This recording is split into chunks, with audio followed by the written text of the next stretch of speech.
All right, I'm joined by presidential candidate Governor Ron DeSantis from Florida, the Republican. DeSantis, thanks for joining me today. And as you're making your stops around Iowa, completing 99 counties.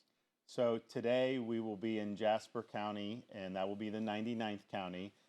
We've been able to see a lot of Iowa. We've had some great experiences. Our kids, ages 7, 5, and 3, have been with us through most of those trips. And this morning, we got into Sioux City last night. They woke up. First time they've ever seen snow. So they were actually out there being able to chuck some snowballs. So every day is kind of a new adventure, and it's been a great ride. Well, let's talk about the campaign as we get geared up for the Iowa caucus. In multiple polls, you've been trailing the former president, Donald Trump, but in second place with Iowa voters and nationwide. How do you look to narrow that gap and kind of diversify yourself from Donald Trump, the former president?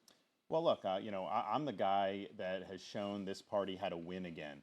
Now, we've been losing as Republicans for many, many years. Governor Reynolds here has shown how to win. In Florida, we've shown how to win, not just big elections, but getting all these things done that conservatives have wanted. And we saw a little bit about that earlier this week when I debated Gavin Newsom, who is kind of the Democratic left-wing star. We did a 90-minute debate on Fox News, and we took it to him, and we showed that we can beat these people. So I'm the guy that's going to be able to do that as a leader. I'm not focused on me. I'm focused on you and the future of the country.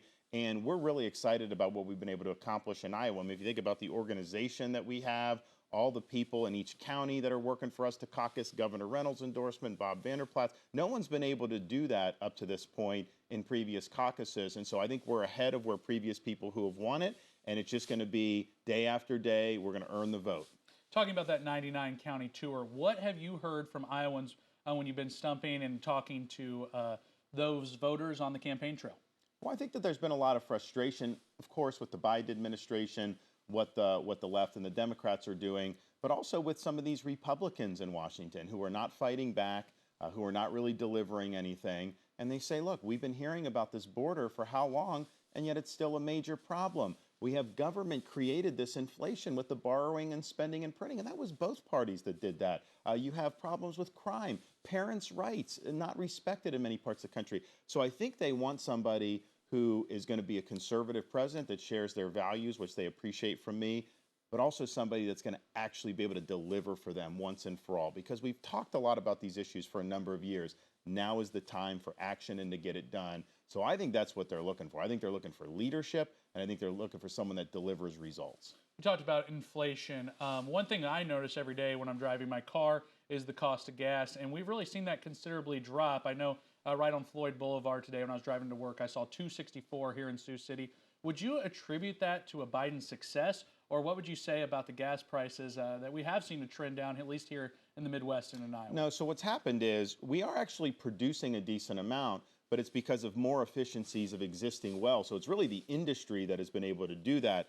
He is kneecapping wider production, and I think that's going to bite him in the rear end at some point. Obviously, he's emptied a lot of the strategic petroleum reserve to try to make up for that. So what he wants to do, his vision, is government-dictated green energy. That means forcing things like electric vehicles, which is going to be more costly for consumers. It's also going to be bad for liquid fuels and ethanol and biofuels here in Iowa, and it takes away consumer choice.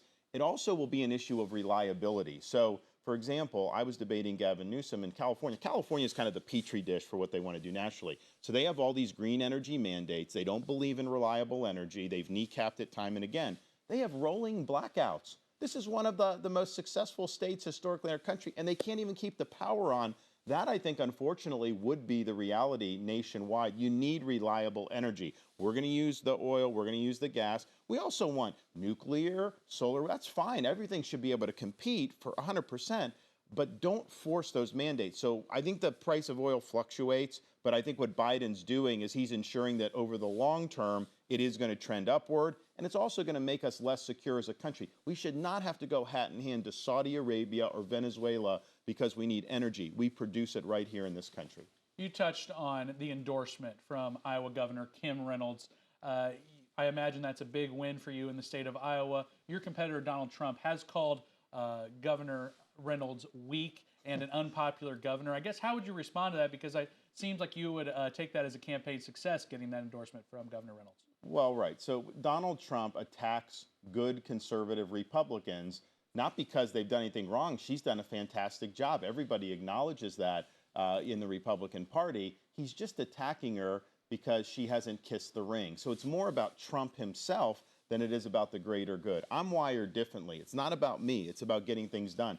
I want to see good Republican governors deliver. I want to see good Republican office holders make a difference. If somebody's out there doing a good job, the fact that they don't endorse me, I'm not going to trash them if they're doing a good job. He's trashing Kim for personal reasons, not because she's done anything to deserve it. And I just think most Republicans look at that and say, okay, it's not about you. You know, it's about the country's future. And we need to be rallying behind people like Governor Reynolds, who have delivered on her promises and made Iowa a better place. Don't trash her just because you're upset you didn't earn the endorsement. And do you think that she can be instrumental to helping you win in Iowa? Of course. I think that, first of all, it's been a long time since an Iowa governor has gotten involved in a caucus like this. So that's just a big deal in and of itself. Second of all, she's the most popular Republican in this state. People trust her. They trust her judgment. So when she says something, like she said when she endorsed me, that I was the most effective leader she's seen, that's going to matter for Iowans because this is somebody that has credibility.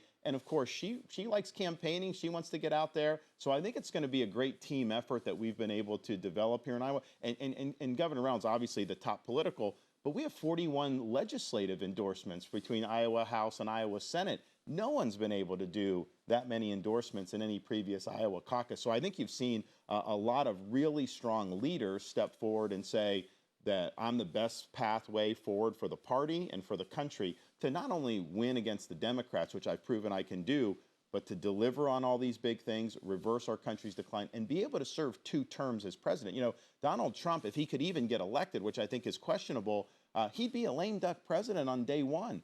I don't see how you could be successful as a lame duck president. That's just not the way Washington works. So we have a chance to elect a conservative president for 2 terms, and that's me. Governor, we talked about President Joe Biden here earlier in the interview. What's one thing that you think his administration has done that would help the members of the United States or Floridians in your state? What's one thing his administration's done that you've seen has been a benefit?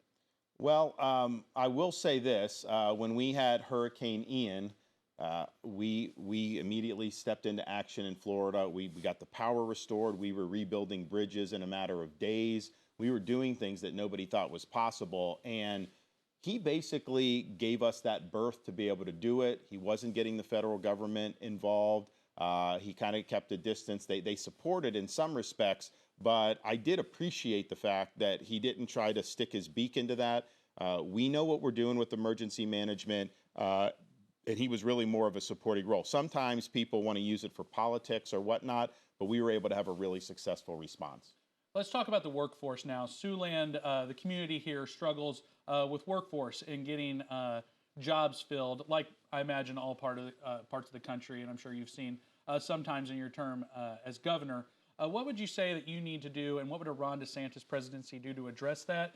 And would you consider making the pathway to become a legal resident of the United States easier to maybe give a shot in the arm to the workforce? So we're not going to do any amnesty for illegal aliens, but what we will do is reorient our education system away from this idea, which was what they were saying when I was growing up, that the only way you can be successful is you go to a 4-year brick and Ivy college and get that degree. Look, that's a pathway that's been successful for many, and I think we have some good universities.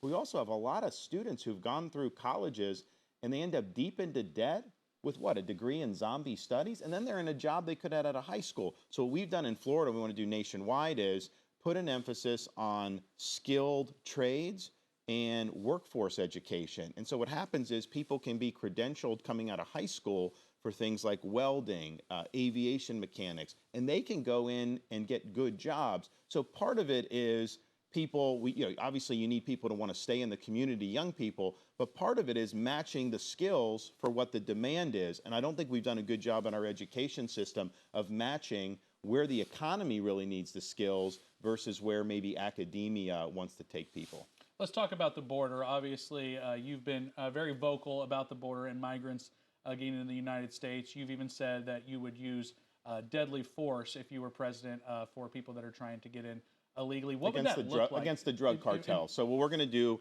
so you have this border, 8 million people. Obviously, I will shut that down. We will not allow people coming in. We will build the border wall. I mean, and I think if Trump had built the wall, I don't think Biden would have been able to bring in this many people. So I do think the wall is important, and I'm going to do that. And then when people come illegally, we're going to send home. But you have to deal with the drug cartels. They are facilitating the fentanyl into this country. They're facilitating a lot of the migration, the sex trafficking, the human trafficking. So we're going to designate them as a foreign terrorist organization, because if you think about it, if Al-Qaeda came to this country and they blew up a building and killed hundreds of people, we would have no problem treating them as a terrorist group, because that's a terrorist attack. Yet the drug cartels can come into our country and poison tens of thousands of people, and every community's become a border community because of the fentanyl. There are fentanyl overdoses happening, and I think it's really poisoning people in every community in this country. So not only do you have a right to fight back, I think you have a duty to fight back, to defend our country's sovereignty and to defend the American people. So how does it look? It's just like when I was in Iraq. When back in the day, we weren't fighting a uniformed enemy. You could have somebody come with a man dress on. You don't know if they have a bomb strapped to them, an IED, or if they're just a normal civilian. So you got to make judgments. You got to make positive identifications. But when you positively identify somebody as a cartel operative, if they're bringing fentanyl in this country, we are going to treat that with the appropriate use of force. And once you do that, you're going to see change in behavior from them. What's the mission and the plan to win Iowa now as we're inching closer? Shake the hands, be the communities, let people know the vision. We're going to fight for the people of Iowa and this country. We're going to win for the people of Iowa, this country, and we're going to lead this country's revival. Now is the time. This is our moment to turn the things around in this country, and I'll be the leader to do it. Presidential candidate Ron DeSantis, Governor of Florida, thank you for joining me. Appreciate it.